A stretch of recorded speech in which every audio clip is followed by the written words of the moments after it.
अस्सलामुअलैकुम। मोहम्मद अज़ीज़ सिद्दीक अपने programme political diaries के साथ हाज़िर खिदमत है। 29 अप्रैल 2025। अच्छा, एक आगे चलने से कबल एक गुजारिश करता चलूँ। सोशल मीडिया टीम कहती है, आपको पता है चैनल बड़ी बुरी तरह मुतासर हुआ। मैं बहरहाल मेरा तो काम है वो रिकॉर्ड पे चीज़ें रखते रहना, वो मैं रखता रहूँगा। चैनल को सब्सक्राइब कीजिएगा, लाइक कीजिएगा, शेयर कीजिएगा और बेल आइकन के बटन को क्लिक ज़रूर कर दीजिएगा। ये मेरी सोशल मीडिया टीम ने कहा है, मेरी आवाज़ नहीं है, वो आप तक बताता हूँ। और जो मैं बात जिसके खदशात का मैं इजहार कर रहा था वही हुआ कि 9 मई का बेंच तहलील हो गया। क्यों हुआ? रोस्टर तब्दील हो गया। यानी मैं ये नहीं किसी पे इल्ज़ाम लगाना चाहता, चले मैं उस पर बात करते हैं। असद दुरानी DGISI के, यानी अब ये DGISI के हवाले से कंट्रोवर्शियल रोल अब सामने आ रहे हैं। तारीख उठाकर देख लीजिएगा, आगे करना पीछे करना, मैं ये इन बातों में नहीं जाना चाहता, लेकिन आपको अंदाज़ा हो जाना चाहिए कि क्या हालात और वाक़यात बनते हैं। अच्छा, गुफ्तगू तो मैंने बहुत सी करनी है। पावर प्लांट क्या कुछ हो रहा है लाहौर हाई कोर्ट में। अब इमरान खान साहब की ज़मानत आप देख लें 9 मई के हवाले से कैसे चल रही हैं। नोटिस होने के बाद मुकर्रर नहीं हुई, बेंच तश्कील दिया। बेंच बड़ा ज़बरदस्त था, जैसे शहबाज रिजवी साहब को, जैसे तारिक सलीम शेख साहब का। जैसे तारिक सलीम शेख साहब ने पहले इस मामले को सुना हुआ था, वो फिज़िकल रिमांड के कॉन्टेक्स्ट के हवाले से देखे, वो जजमेंट बड़ी ज़बरदस्त है। वो जजमेंट को सामने रख के तो बरियत बनती है। लेकिन चलें, अब बेंच जो है वो तब्दील हो गया। एक सीनियर जज तो हैं ही हैं, लेकिन एक यहाँ पर जूनियर जज आ गए।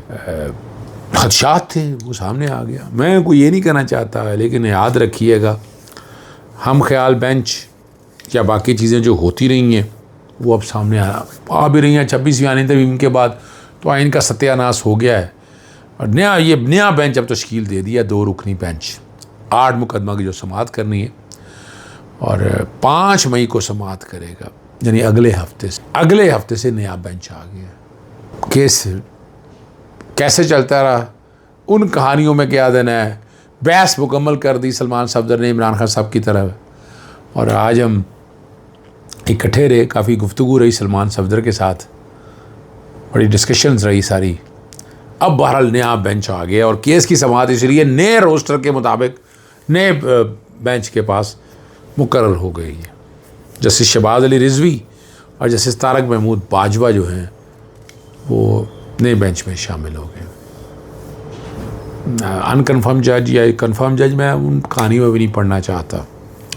मारंग बलोच, पीपू बलोच, मामा गफ़ार और 92 से ज़्यादा कारकुनों की 3 MPO के तहत गिरफ्तारी जो है का मामला, और अदालत में दलाइल हुए और बलूचिस्तान हुकूमत को या बलूचिस्तान हाई कोर्ट ने 3 MPO के तहत गिरफ्तार सियासी कारकुनों को रिहा करने का हुक्म दिया और आज अदालत में रिपोर्ट पेश करने का हुक्म दिया गया है। ठीक है ना जी, ये नॉर्मल रूटीन है, यहाँ सियासी इंजीनियरिंग होती है। अब कई कवानीन है जो आपके सामने मैंने ये चैलेंज किया, PNIL, ECL, PCL, सब पॉलिटिकल इंजीनियरिंग, सबसे मुराद है ज़्यादातर पॉलिटिकल इंजीनियरिंग। 144 का निफास, 3 MPO का इस्तेमाल, जिस तरह बेदरेग इस्तेमाल होता है, बेदरेग मैं कह रहा हूँ। सामने हामिद मीर ने एक जो साबिक DGISI जनरल असद दुरानी के बयान हल्फी में वो बात की है कि आर्मी चीफ और सदर के उनको कर पैसे देने का बताया, लेकिन एक नाम GM सईद का जानबूझ कर नहीं बताया, क्योंकि GS सईद का सरबराह GM सईद पाकिस्तान के तोड़ने पर काम कर रहा था और जनरल असद दुरानी ने GM सईद को मिडल मैन साबिक वज़ीर कानून अब्दुल हफीज़ पीरज़ादा के ज़रिए बहुत बड़ी रकम की बात कर रहे हैं, 60 लाख रुपए के करीब है गालिबन, ये वो बात कर रहे हैं। और जबकि वो कह रहे हैं जी GM सईद नेशनलिस्ट था, सिंध अलग करना चाहता था। अब ये इतनी बड़ी बात हामिद मीर ने कही है, तहकीक होनी चाहिए इस बात की और चीज़ें भी सारी सामने आनी चाहिए। अब ये हम गुजरने के बाद इस तरह की बातें करते हैं, उस दौर पे बातें, ये गालिबन पहला दौर है कि जहाँ सामने बातें हो रही हैं, उस दौर के अंदर गुफ्तगू हो रही, शायद ये पहला दौर है। इस तरह से खुल के बातें हो रही हैं, इस तरह से बहुत से लोगों को हज़म भी नहीं हो रही और ये उन चीज़ों को उस तरीके से भी ले जाया जा रहा है। जाने। और ये वक्त जो है ना इत्तेहाद का है, हमें कैदी 804 की ज़रूरत है और वो लाजिम हो चुका है। अगर हम पाकिस्तान तहरीक इंसाफ, पीपल्स पार्टी, नून लीग वगैरह भूल जाएं और सूबों की तकसीम भूल जाएं तो हम कोई जवाब दे सकते हैं? और नून लीग आपके सामने ख़ुसूसी तौर पर इतना जलील किया है कि कौम उनके साथ भारत के जवाब देने के सुनते ही रहे कि कोई जवाब देगा, कोई सख्त जवाब आएगा, कोई जवाब ही सामने नहीं है।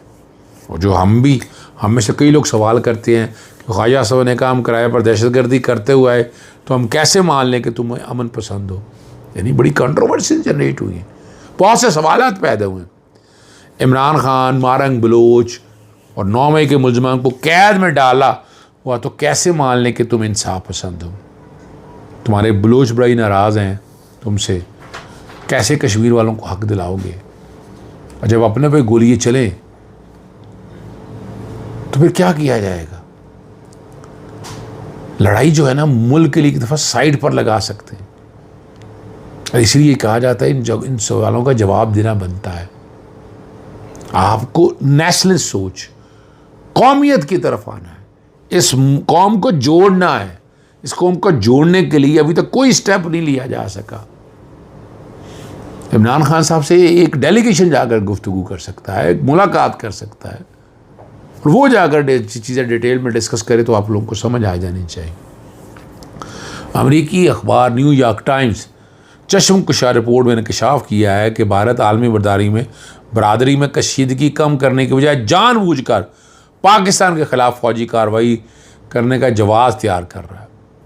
और इस रिपोर्ट में कहा गया कि भारत की मोदी हुकूमत अंदरूनी खलफशार और अवामी मसाइल से तवज्जो हटाने के लिए पाकिस्तान पर इल्ज़ाम तराशी और जंगी बयानात का सहारा ले रही है। और रिपोर्ट के मुताबिक जो पुलवामा है ना, वो मुश्तरका फास्ट फ्लैग वाक़े के फ़ौरन बाद भारत ने बिला सबूत पाकिस्तान का मौरूद इल्ज़ाम ठहराया था और आलमी सतह पर पाकिस्तान को दहशतगर्दों की पुश्तपनाह करार देने की मुहिम तेज़ कर दी थी। और मोदी ने मुतअद्दिद ममालिक के सरबराहान से रब्ता करके पाकिस्तान के ख़िलाफ़ सफारती हिमायत हासिल करने की कोशिश की और दहशतगर्दी के इल्ज़ाम में शदीद रद्द-ए-अमल की धमकियाँ दी। अब ये बड़ी सीरियस बात है।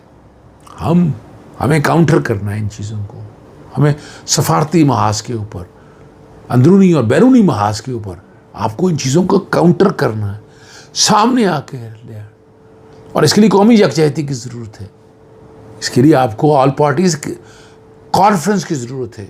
इमरान खान को जेल से बाहर निकालने की ज़रूरत है अगर आप इस मुल्क को आगे लेकर जाना चाहते हैं। और एक बड़ी अगवा की कहानी ऐसी है, थाना सादकाबाद से बच्ची एक अगवा हुई। कहाँ से बरामद हुई? अनोखी वारदात हुई। 20 रोज़ कबल अगवा हो गई, वो थाने से बरामद हुई। बच्ची थाना सादकाबाद हदूद से अगवा हुई। 9 साल है, जो जुल्म की एक हद है और यतीम है। बच्ची थाना खन्ना से बरामद हुई और ऐसा ही नसरीन साहब के पास बरामदगी के वक्त ही। अब ये नया तमाशा ये क्या कि अफसर खातून ने अपना असर और रसूख इस्तेमाल किया और इस वाक़े को रिपोर्ट करने वालों को जेल में भिजवा दिया। अब पता नहीं कहानी देखिए, कहानियों का जवाब कौन देगा? ये सारी बातें अगर वाक़े आ रहे हैं, सच है झूठ है, यानी इनकी तहकीक तो ज़रूरी है ना। यानी ठीक है, कोई बात कर रहा है, अगर बात आ रही है तो तहकीक तो करे ना। यानी इससे तो लोग सच भी बताना छोड़ देंगे यार। ये तो कहते हो रिजाल वाली बातें हो जाएंगी। और डॉन रिपोर्ट के मुताबिक पंजाब हुकूमत अपने 2 पावर प्लांटों के नरखों में कमी की मंजूरी के अमल को बिला ताख़ीर शिकार करने लगी और वफाकी हुकूमत इस पर नाखुश है। टैरिफ में कमी की मंजूरी के बाद ईद उल फितर से कबल पंजाब के एजेंडे का हिस्सा था, मगर याद दहानी के बावजूद 25 अप्रैल तक मंजूरी नहीं दी गई। और इन फैसलों से अगर ये बंद कर दें तो 600 अरब के करीब कहा जा रहा है बचत होगी। और आखिर में ये बात, फरवरी 1999 में हिंदुस्तानी वज़ीर-ए-आज़म याद होगा अटल बिहारी वाजपेयी तलखियाँ पस से पुश्त डाल कर पाकिस्तान आ रहे और शायद दोनों मुल्कों में दुश्मनियाँ ख़त्म करने की आखिरी संजीदा कोशिश थी। और उस साबिक़ वज़ीर-ए-आज़म नवाज शरीफ ने बाघा बॉर्डर पर उनका इस्तकबाल किया, वाजपेयी के लिए डिनर का एहतमाम किया। हर तरफ अमन की फ़िज़ा थी। और सुहेल वड़ज की किताब के मुताबिक इस पर मियाँ नवाज शरीफ ने बहुत मानी खेस तबसरा किया था। Chief of the army staff ओहदा संभालने के बाद अपने आप को बादशाह या सुपर प्राइम मिनिस्टर समझने लगता है, या अपने आप को इस कदर ताकतवर समझते हैं कि अवाम को मुंतखब करदा वज़ीर आज़म को सलूट मारना भी गवारा नहीं करते। ये भारतीय वज़ीर आज़म को सलूट करने में बिल्कुल नहीं हिचकिचाते, लेकिन पाकिस्तानी वज़ीर आज़म को सलूट करना उनके लिए गवारा नहीं। ये बातें सुहेल वड़ाई साहब ने कही हैं। मेरे तक जैसा बात की है, सुहेल वड़ाई साहब इस पर कुछ बता सकेंगे कि ये बातें जो उन्होंने लिखी थी या जो कही थी ऐसी ही हैं या मुख्तलिफ थी। इजाज़त चाहता हूँ। अस्सलाम वालेकुम, अल्लाह हाफ़िज़। पाकिस्तान जिंदाबाद।